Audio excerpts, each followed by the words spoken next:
How you doing, YouTube? It's Will from Will Development, and today we are talking about World's Strongest Man 2019. That's the year. And my experience, comments, concerns, and worries. I have finally had a week to process everything, and I've finally come up with the basic idea of what the World's Strongest Man experience was for me as a whole. And as a whole, I would describe it all as bittersweet. Literally every single memory moment that I have from World's Strongest Man is a bittersweet moment. I'll just go through the days. Day one, ended up showing up just a little shy late. Part of the reason was I actually got there on time, right around when I wanted to. I believe the comp started at 8 that day, and I was right on track to be there around 7:30, which I thought was fine. And honestly, for day one, it probably would have been, but still on time, sweet. Here comes the bitter. Park in a parking lot, none of the meters work.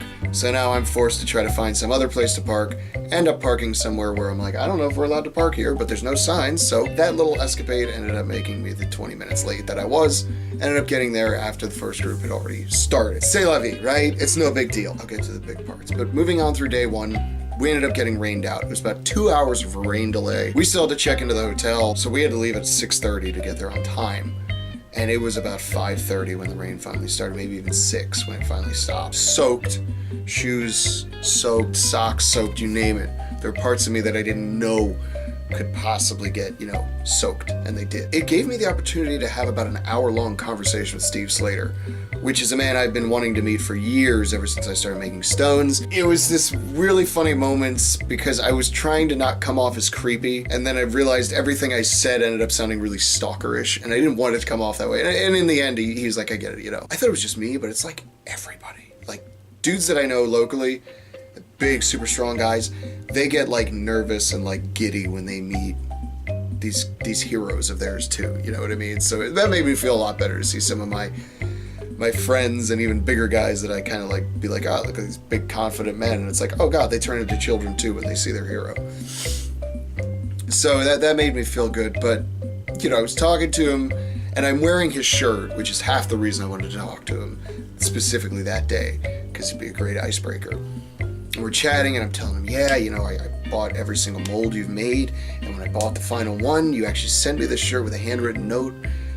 And he's like, well, what's your name? And I tell him the name, and he's like, I kind of actually remember that name. And I was like, it's sweet of you to lie. You know what I mean?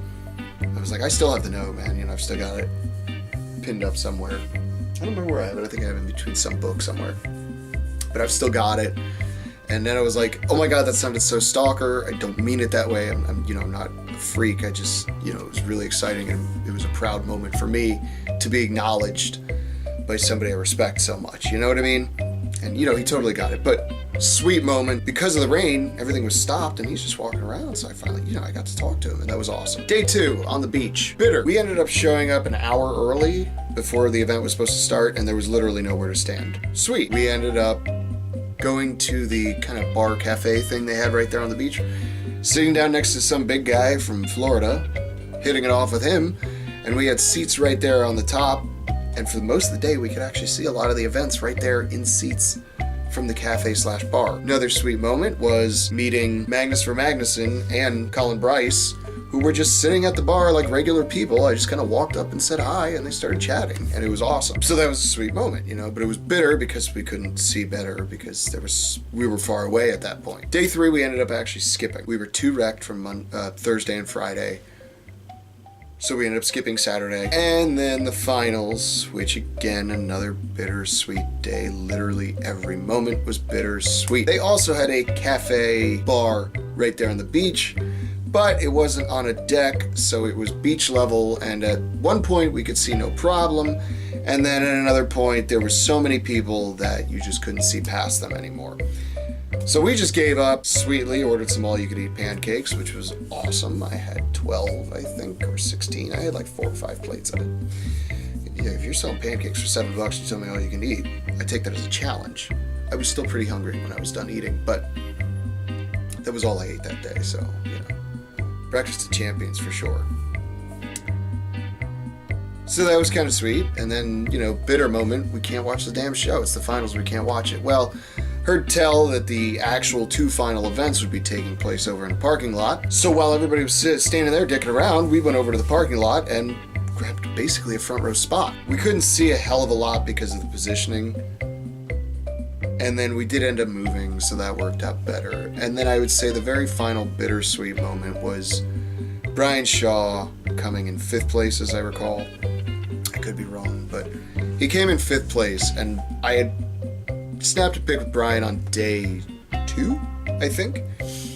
He had just gotten done kicking ass on medley or something, I think over at Press Medley or something like that, and he was walking around saying what's up to the crowd, and everybody thought that was, the show was over for the day.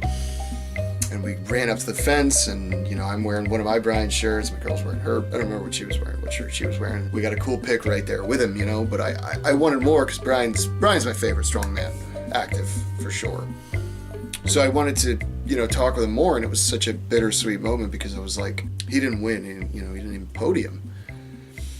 But that means people aren't going to be around him, they're not going to crowd him, and bittersweet because I was right, so selfishly I got to hang out with him and basically have a good little 5-10 minute chit chat with him after the show. He actually signed my shirt, the Driver 5 shirt we had on that day. So again, it was a bittersweet moment because it was awesome to be able to stand there and chit chat with him. But the only reason we got that opportunity was because he didn't do as well as we all would have hoped he would have done. But it gave us a chance to tell him how much big fans. He's our favorite.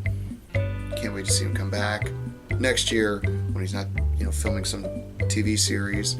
Which is a great thing to do, but if you're looking to win competitions, it's probably not a great thing to do.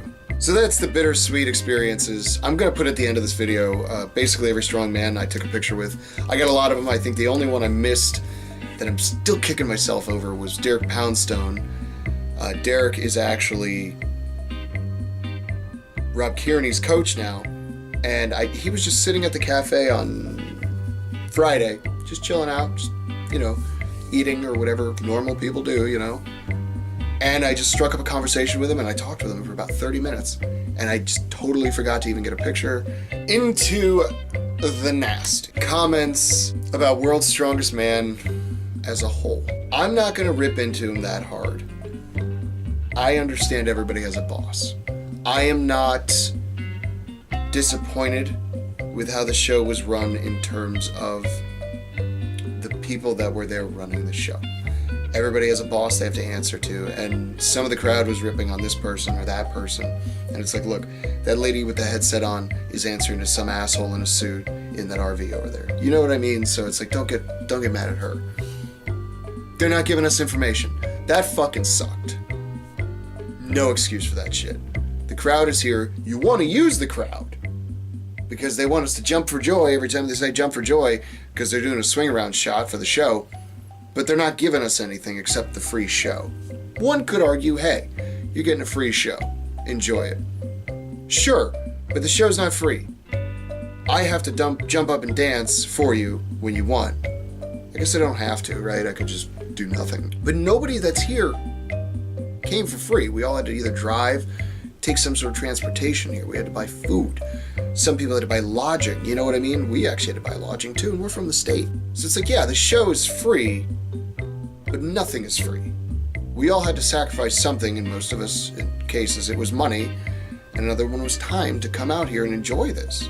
Yeah, it's great that it's here, and it's great that the spectation is totally free, but that doesn't mean you can treat us like shit. And a lot of times that's how it felt. I'm not saying that's what it was, I'm saying that's how it felt to a lot of people that were in the crowd with us. The miscommunications and the delays were definitely the biggest detractor from this. Disappointing a lot of the times when they would say 5 minutes, and by day 4, we would all turn at each other and go, well, I guess we got 30 minutes to wait then for another announcement. That kind of stuff really sucked. That's all there is to it. There's no bones about it. It just sucked. And I'll leave this with one story and how fucking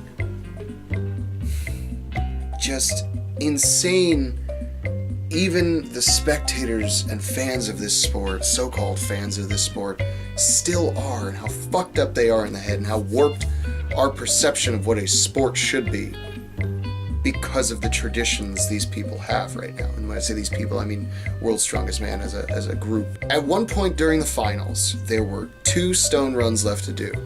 I don't remember which athletes it was, but basically we had 2 more pairs to go, and that was it. That was going to be the end of the show. Yay, trophy ceremony, right? It was quiet because there's no MC, there's no music, there's nothing.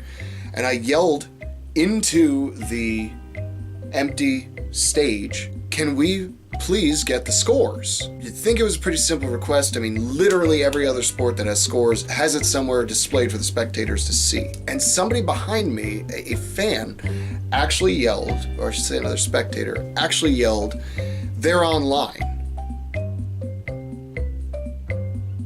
Well, what had happened was the people we were around, all of us were looking at 3 different spreadsheets, and they had 3 different things on them. 2 of them had 2 different orders for athletes. 2 of them had 2 different totals for athletes. You know, some people had this person in first, this person in second, this person in third, this person in fifth. There was no continuity between these 3 different spreadsheets. Who are we supposed to believe? You'd think we could ask for the official numbers from them. And so when this guy yelled that back, and he didn't yell it like a dick or anything, I yelled back, "We just looked at 3 different spreadsheets and saw 3 different answers." To which he replied, "Well, one of them's got to be right." And I said, "Thanks, you've been helpful. I mean, why even say anything? One of them's got to be right. Why don't we just get it from them? Why can't they tell us?" That's all we wanted. You know, at that point, we had all realized there was going to be no love for the fans other than "Thanks, guys." We wanted the most basic of things that every sport that has quantifiable numbers gets: a scoreboard. Half of us were joking that just putting up a light bright with the numbers on it would make us happy. And it honestly would have at that point. We were all so tired, so exhausted, standing out in the sun and the heat, going into the, you know, the cold and the dark and the heat, honestly. The fear of rain at every chance. And I don't know if you've ever stood somewhere, just stood there for 12 hours at a time. It sucks. And was the experience for most of the days. It was like 40 seconds of yes, awesome, great, woohoo, that athlete, followed by 25 minutes of standing around doing nothing. How would I fix it? You know, some people kind of always bring that up, like, "Oh, well, what are you doing, blah, blah, blah." And it's like, well, number 1, I'll never complain about a local comps ever again. 2, I would sell tickets to this. There's no reason this can't be a produced show with tickets sold in some sort of arena that's covered. Doesn't even have to be air conditioned, but at least covered. That way these rain delays don't happen. And that way you guys being World's Strongest Man, have more control over the environment. It would help to legitimize the sport that way. The most important thing, though, would definitely be some kind of scoreboard. I really feel like that would make the fan experience so much better. I don't per se understand why they don't sell tickets. I get it, it's a TV show first before a competition, but if they continue down this path, my fear for them is that eventually the big name athletes will drop out and no longer go. And I'll be honest, if Brian Shaw isn't competing in World's Strongest Man because they're not treating him right, I'm not going. I'm not watching. And honestly, I probably would never go again. I had a lifetime experience there. I would never go again. That being said, if you get the opportunity, definitely go.